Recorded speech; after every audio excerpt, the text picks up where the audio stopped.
most of that statement, but we've had the Golf Channel on in here most of the afternoon, and they keep just showing the text of this long statement about Brooks Koepka and other players who may want to apply for reinstatement in the PGA, and it's just I need bullet points. Right. You put a pair. It's that meme where it's like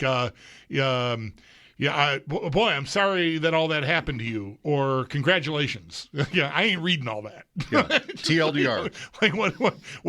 Whatever's appropriate here, I feel you, but I don't have time. Don't have time. This is too much. We're wasting Sal's time. Sal Capaccio on the West Her Hotline. Get to the injuries and some of the interesting angles from the Broncos matchup coming up here in round 2. But first, Sal, I mean, just your perspective on – we don't have Sal yet. Oh, Koepka. Go on. Sorry. I gave you all my A stuff. I don't get anything more on Koepka. Everybody wants to see the good guys play, the stars. You know what? I don't like the way the whole live thing all went down, but fine. Brooks Koepka wants to play in the Memorial. I'm more likely to watch. Are you though? Really? No, actually, I'm watching no matter what. I watch the tournaments where the leaderboard is full of guys I don't even know anymore. I'm not any more likely to watch, but whatever. Bo Nix, while we wait for Sal, led the NFL this season in 2 statistics. Pass attempts. Okay. He threw the most passes in the league, Nix. And game-winning drives. 7. I maybe did not appreciate what Denver actually was this season. Because I think of Denver as just being really good on defense and kind of just a plodding win most weeks. Maybe I caught them at the wrong time. Like, remember they played the Raiders on a Thursday night and won 10-7? Mm-hmm. And just, yikes. That's when I was bringing up Nix as like, no way he's getting replaced. But right, the Broncos might not think they're all set with him, and it's not that right now. Right, he was better than that mostly. You might have caught him on bad weeks. Maybe. But he's not great. I mean, he does... I've said this a few times this way, and we'll get Sal Capaccio in on this part of the conversation. We're also going to review yesterday with Sal. But Nix, to me, is like he made a lot of decent throws down the field, but he also, it feels to me, every time I watch him, he throws like 5 passes into the stands. Like, he's just like, which I know it's just a more emphatic throwaway, but there's just a lot of, I don't know what the hell to do, bah. Which, I don't know, maybe Sean Payton loves that about him, but... Sal, I guess Bulldog is saying heads up on Saturday on the sideline. Right. I'll be aware. You never know. He might want to check down with the altitude. It sails my way. You know what I mean? You never know. Right. It flies out there. I mean, I was surprised actually today doing some numbers that he actually has a higher completion percentage than Trevor Lawrence for the season. I would have bet it would have been lower. They're both, I mean, he's like 63, 64. Trevor Lawrence is 61 maybe, something like that. Kind of weird. Yeah. Depth of target, maybe? A lot of shorts. Yeah, right. I mean, Sean Payton. Yes. Right. Well, yeah, Sal. They run a lot of that. You're right. The depth of the target is pretty low comparatively. I mean, just to get you going on yesterday, I'm sure you'll not soon forget it. No, not at all. I'm sorry. I mean, guys, it was intense. It was great. The environment was amazing. Lots of Bills fans. I'd say less than 2017, but still a whole heck of a lot of them, I mean, that's still saying something. And then what I'll remember most is just when the ball fell into Cole Bishop's hands and the crowd behind me cheering, and then you can hear them kind of realize, oh, we just won the game. And like the roar dies down for one kind of second, and then it gets really loud again and sustained. You know what I mean? Mm-hmm. Right. Moment to process, right? Like, yay, we got an interception. That means we won. That's right. That's exactly right. It was really cool. It was really cool there. Did you ever seriously doubt whether Allen was going to survive this game? You mean health-wise? Yeah. Oh, yeah. I mean, every time you see him, going to a tackle or, come off the field and looking like he's looking, you think he's going to come back. But there's always a little bit of doubt in your mind of, what he does, I'm looking for the first thing. My job, I'm looking at Mr. Trubisky and see what we're getting ready. Right? Sal, You know, I'm gonna interrupt you and hit pause, and Zach's gonna call you back because we caught you on a bad sell there, and you started garbling. 2 for 2 today. We will we'll just kill a few minutes. Let's here. hope that Bettman's mic works. Right, I hope everything is all hooked up down at the arena. Well, sure. I mean, it's not my best question. Could you have doubted Allen surviving the game? Of course. You could always do that. But of course, I mean, with the way it was going, but it's just really more of a statement about how indestructible the guy has seemed. You never want to just assume that. Right. But, I mean, part of the story of this season is the sacks that he took. 40 after a season where he only took 14. I mean, they basically tripled in that department. Yesterday wasn't so much sacks as it was just like the nature of the hits he was taking in a couple cases seemed maybe not excessive, or maybe they were. But yeah, right from the start. I mean, a guy land on his head. This looked somewhat intentional.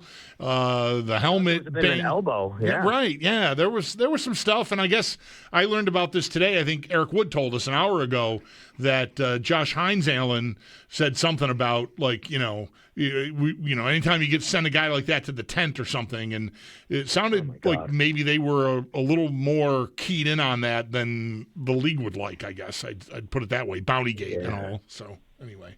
Yeah, and what I was saying to you guys before our connection issue. First thing I'm doing is looking to see if Mitch Trubisky's warming up. Right? What's it like? What's it like on the sidelines? What's everybody saying? Josh going into the tent. Once I saw the independent neurologist go in there, I'm like, oh, come on, like, what's going to happen here, right? Is he going to be done? It was so early in the game, and then the knee injury happens. Then he can hardly walk. I mean, this guy, he seriously, I wrote today to preview the podcast we did, Matt Bovey and I, he was John Wayne and Superman all rolled into one. It's incredible. It's incredible. Yeah. Well, now just go do it again on a short week in the altitude in Denver against another excellent defense. Let's go through some of the news today. Sal, you were there for it. What are the headlines from the injury report? Gabe Davis has a torn ACL. His season is over. That's unfortunate, obviously, for Gabe Davis. And I thought that, he was a guy that the Bills really relied on and trusted. Not super productive since he's come back, but productive enough in a few situations. Tyrell Shavers is still having his knee evaluated. You guys know he did finish the game, but so did Ty Johnson last week, and he didn't play this week, right? I mean, so you never know what's going to happen with things like that. The other ones were Dalton Kincaid. Now, Dalton Kincaid, there was a picture last night of his being in a boot after the game that was circulating, and Sean McDermott confirmed he was in a boot, but it was precautionary, and he'll be fine for practice this week, essentially. So he should be good to go for practice this week. It was precautionary. Didn't say anything about the knee for Dalton, so just mentioned the boot. So I think that's really good news, obviously encouraging news. This is a team in Denver, by the way, another team where tight ends have had some success this year against them. So I think that's a key thing right there. Jordan Poyer is week to week with his hamstring, so that does not sound promising for him to be able to play in this game. Other guys who missed the game are improving, including Ty Johnson, including Max Hairston, but he didn't give an update. I asked him specifically, do you think Max Hairston has a chance to practice this week? He said, we'll see where it goes. So I'm not super encouraged by that right now. Yeah. The really encouraging news, though, is they're opening up Ed Oliver's 21-day practice window and Curtis Samuel's 21-day practice window. What do you think? We'll maybe get to those if we have time. We'll have the whole week here. Although one fewer day, at least. Well, not for us anyway, but the game being Saturday instead of Sunday. I'm muddying the waters unnecessarily here. What do you think safety? Hamlin started practicing last week, so maybe he's an option. But with no Poyer, Sal, it seemed very clear watching on TV that Jacksonville targeted Hancock once Poyer was out of there. And I don't know, maybe you know more about just how much, anecdotally, it would make sense that Poyer knows the defense obviously much better than a rookie and more seamlessly able to help disguising and flow from one look to another look without it maybe being as noticeable. Or maybe they just don't trust Hancock to do a lot of that and it was a little more static. I wonder which, if you have any insight on that and what they do moving forward, because I suppose they could really coach Hancock up and hope for the best, but he was a target yesterday. Yeah, I think there's a little bit of both in there. There's a how much can we do? You can't do as much with a first-year safety in there next to a second-year safety who have not had a lot of time on task together. It's not just Jordan Hancock. It's the relationship with the other safety that matters. Right. It's how much those two guys can do that off each other. So you're kind of in a tough spot there. And then, so that's it. And then, I mean, Jordan Hancock, because he hasn't been playing primary safety and starting and all that, you know, it's just like Cole Bishop needed reps earlier in the year. You know, he needs these reps, and he doesn't have them. So to me, it was a tick slow as well, physically and mentally getting to where he needs to get to. Now, in the run game, he's a little better. He came up, he lowered the boom a couple times, but in the pass game, recognizing. Now, that said, I think the biggest reason why they did not make a switch there, I thought they'd go to Cam Lewis. But Cam Lewis is your primary dime safety, and if you make him your primary safety, now you're switching two positions when you go to dime. You know what I mean? Mm-hmm. So mm-hmm. I think that to me has to be okay, through the week now, let's reset. Let's take our breath. Who do we want back there? Now you have two choices. You can either make Cam Lewis your primary safety this week, which I think they could very well do. Let's see what happens because, you know, of everything we just talked about. Or you give Jordan Hancock a full week of all the starters reps and say he'll just be better this week than he was last week. Right. We've pointed out today that today's the day that practice squad contracts expire for the teams that are not in the playoffs, which means there are a few dozen new free agents today. With all the Bills' injuries, do you think they might dabble? Sure, they might. I think that's more, if they do, it's probably just for their own future reserve contracts, maybe. I think you can do that because they already signed one guy. I didn't realize until last week, as long as you're playing, you could still sign a guy to a reserve contract, future reserve contract. So those guys could also do the same thing with other teams. We'll see where that goes. There's a lot of moving parts here. I would not expect the Bills to go and grab a practice squad player whose contract expired and suddenly play them on the 48-man roster this week or make him even on their own 53. I think that's a lot to ask right now. I think that's why you're getting Ed Oliver. That's why you're getting Curtis Samuel. There are people who've mentioned that Elijah Moore is on the Denver Broncos practice squad. That'd be great intel. Well, that's against the rules. You can't sign a guy from off the practice squad of a team you're about to play that week. So that can't happen. KJ Osborne is out there. I saw his name. Trent Sherfield, who's familiar. I mean, he was here just a couple of years ago. Not any kind of a great player, but familiar anyway. Yep. For sure. And familiar with, that's right. And you could do that. I would think at this point, Curtis Samuel is probably your best option at wide receiver if you're going to do something like that. You never know. I mean, it is the playoffs, so anything could happen here, but I think especially guys with a short week, a short turnaround, they have a walkthrough tomorrow, a practice on Wednesday, and then you're getting on a plane on Friday and going to Denver. I don't know how much you can bring in a guy and expect him to help you. I mean, so add it all up. How big is the lift here? Denver isn't Kansas City in its prime or something where people think they're unbeatable. But, I mean, everything you're saying, we're saying, just Saturday, maybe even in the afternoon. I'd like to hear your analysis of how they'll decide that. But in that stadium, this is going to be a lot. Yeah, for sure. And this isn't going to be like Jacksonville where you're going to see as many Bills Mafia going down there. I mean, you'll get Bills fans, but this is a traditional market with a very loyal fan base in Denver. It's a farther, well, I guess it might not be a farther trip, right? But you get my point. It's a decent sized trip. They're not going to be dumping their tickets, like a lot of the Jaguars fans may be. I mean, I saw some pretty much cheaper ones than I thought I would down there. So I think that's part of what you're asking. That's the environment there. And then, the altitude is going to matter. And then they're off, 13 days here. They're resting. Now, they did have to play that game that last week to make sure they sewed up the 1 seed, and they did. But, and they got a fight from the Chargers in that game. But now you're going from Sunday to Saturday, and you have all these injuries, and then you have to add in a travel day on top of it on Friday. I do think it's a tough lift. But, you have the same kind of a defense you faced last week from the run standpoint. They're very good against the run. I know the Bills did well last year, but they have very good metrics and numbers against the run. In fact, they're better than on yards per play against the run than the Jags. They're amazingly low, like less than 3.9, 8 yards a carry or something like that. And then on top of that, they get after the passer better than any team in the league, guys. This is a team that has the highest sacks per pass attempt than any team in the National Football League. And I think that's the biggest difference between them and Jacksonville. Offensively, though, they are much more challenged than Jacksonville. They're not as consistent. They can make plays. You talked about Nix earlier. Nix is just really good out of structure, out of pocket. He'll make plays with his legs on the run. You keep him in the pocket, I think you have a really excellent chance to bottle them up. And they're not a great run team, but neither was Jacksonville, and they were still able to get for 6.7 yards a carry. So how do you think the league is planning to go about scheduling these games? This is all about networks, guys. It's all about networks. There are 4 networks, I believe, that have the games this weekend. All the 4, NBC, ABC, Fox, NBC, ESPN, Fox, CBS. I firmly believe CBS would love to have the Bills and put them in prime time. That's my guess. That would be Saturday prime time. I think they would love that game because we know it's Saturday, and that's Josh Allen. They want Josh Allen in prime time. That's Nance and Romo and Tracy. Like, that's their bread and butter, what they would do. But let's say Pittsburgh wins. I think that throws a monkey wrench into the equation because it could be Rodgers' last game. It would be Steelers, Patriots, pretty traditional there. Drake May. Maybe that gets moved and they go into prime time window, right? And that becomes a Sunday night game or something. I don't know. I just think maybe that becomes a CBS game on Sunday night. We'll see. Because I don't think that there's any. You could tell me if I'm wrong, Mike. I don't think there's any determination yet on which network has which days yet, right? No, I'm wondering that too. I'm wondering that too, but I don't know of any. Like, would NBC automatically be Sunday night, Sunday late rather? No. I'd have to look to see what happened last year. Well, that was Ravens-Bills, right? The Sunday 6 o'clock or 6:30 game was Ravens-Bills, and that was a CBS game.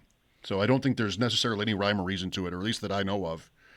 And that's why they're waiting now. That's why they said, we'll wait till tonight to have the times announced, because I think a lot just hinges on if it's going to be Texans at Patriots or Steelers at Patriots. We don't know that, and which network would want it. So that tells me that I think CBS is kind of toying with what they want to do there. I wish I knew the pecking order. Like, is there a draft? Yeah. Who gets I don't know. It's first a good pick? question. I mean, is it just highest bidder? I have no idea. We do know the games, which days, though. Bills and Yeah. Broncos are Saturday. Same with San Francisco and Seattle. They Can I call make this point, which is I think really notable for this week. Okay, the way that the NFL operations for the roster work. If the Bills have to play at 4:30, they have to make their elevations on Friday. If they play at 8, they can make their elevations on Saturday. That's a whole nother day to decide with some of these injuries. What's the point of that rule? I don't know, but it's the rule. And the rule is basically if you play on Sunday, you always have to do it on Saturday. Any other day, if it's prime time, it's the day of. But if it's before prime time, it's the day before. Okay. Doesn't matter what time zone I'm in. This is Mountain Time. That doesn't affect it. And no, it's all based on Eastern for prime time purposes, I guess. But I do think that's notable. You know what I mean? Yeah, for sure. I mean, they might want to take some guys right to the wire here with the way this is gone for them this year and even just this past week. You know, it's a short week when Sal is the leader this week on this one. We get to the referee on Monday, Carl Cheffers. Sal found out they announced the refs for this game, Cheffers, which is a great name, but he seems completely humorless. It's not his job to be funny. But, he seems to get a lot of flags, though, comparatively to the rest of the crews. Now, it is a mixed crew, right? So we don't know. It doesn't have to be his crew. There's some might be 1 or 2 from his or whatever. He did do 3 Bills playoff games in a row, years in a row, I should say. Bengals loss at home, Steelers win at home, and Ravens win at home. He was the lead ref in those 3 games. I'd like to hear him preface all his calls with, "It gives me no pleasure to announce this, but illegal shift, number 68." He just has getting this guy to crack a smile. I'd like to see maybe Sal if you can take a shot at it. I don't know. All right. Well, thanks for yes. Anything else? Can I just ask you guys one question? I know you didn't ask me for any questions. I am curious because I did not listen to your post game. I apologize. I sometimes am able to on the bus ride. And I didn't listen today. Like, I don't know your thought on the kneeling scoring situation. Yeah. I'm sure you have it. But I'm going to tell you, McDermott was great on that today. Oh, good. And I want you to find it and listen. And so was Joe Brady. But McDermott revealed that he actually he said, "I raised my hand to take a knee." I'm like, wait a minute. And then Tim Graham asked him, "Well, if you raised your hand to take a knee, who overruled you?" He said, "I did," after thinking about it. Like, it was a real big discussion. Yeah. Yeah, I said on postgame, and I repeated it again today, Sal, that, optimally, of course, who doesn't want to run the timeout, right? Run 40 seconds off, leave them less time. But I don't know how rehearsed you are at not losing yardage on a kneel down, right? I mean, the way Jacksonville defended that play, you look at it now and go, well, Allen could have just stopped short of the goal line and knelt. But you're asking guys to do something that maybe they haven't even practiced, which is one thing. You're in the end zone. Noise definitely would be a factor. Fatigue at the end of the game. All I need is a flinch on that, and I'm all of a sudden I'm back at the 6-yard line. Not to mention a flub snap or something. So yes, in a vacuum, run the timeout. That's what you want to do, and leave your opponent, as little time as possible. But I think there's a lot of factors that you got to consider that at least make it a conversation and not like a lot of reaction right after the game was, how stupid. It was obvious what you should do. And I right away wanted to raise my hand and say they're based on a negative outcome, but the negative outcome is real. You are in a cauldron down there. And furthermore, Sal, they've called that motion on that type of play really arbitrarily this year. I mean, what isn't arbitrarily ruled on in the NFL? But that play specifically, all I need is one side judge with in his head, well, the league maybe doesn't love this play. Let me see if I can, just no. Go score. Oh man, I'm with you. I think you hit everything McDermott said. You just echoed him. He said exactly what you did. He echoed you because he said exactly what you did. In fact, Joe Brady might have too. But basically, all of that is right. I agree. I said immediately. We actually debated it during the commercial break or during a break or something on the broadcast. We talked about it. Me and Eric brought it up. Eric's like, "Well, do you think about doing this?" I think Chris and I were like, "No, you got to score. There is a chance for a fumble. There's a chance for a penalty." But here's the other thing that I think people are forgetting, and you're right, 100% Bulldog, on how much – Sean brought this up. How much do you practice that? He said, people think it's easy to just say, oh, just take a knee and don't lose yardage. Well, who does that? You can't just decide that you're going to do that in that moment when you haven't done it. And the thing that Joe Brady brought up, they didn't know Jacksonville was going to let him score. Sure, there's a high likelihood. But what if they decide to push back on a kneel down and suddenly Josh gets tangled up or something like that happens? You don't know what's going to happen. You have to weigh all of those variables. Now, the thing that was cool was Sean said too, they always go over these situations. He said because of the quick turnaround, they haven't, but he's going to get together with his game management staff this week to talk through that situation specifically and go over it. He goes, it may never come up again, but we're going to go over that and decide what the benchmarks are of what we need to do basically in those time frames. It's been said, plus on a kneel down, you're not worried about how many yards you're losing. You just don't want to roll up on your center. You're on a play like this yesterday, they tried for a 0-yard gain on a kneel down. You hope the center doesn't get pushed back. Then you're just sort of landing on his lower legs. Right, and you're giving up ground. Right. All right, thanks, Sal. Thanks for bringing that up, too. Yep.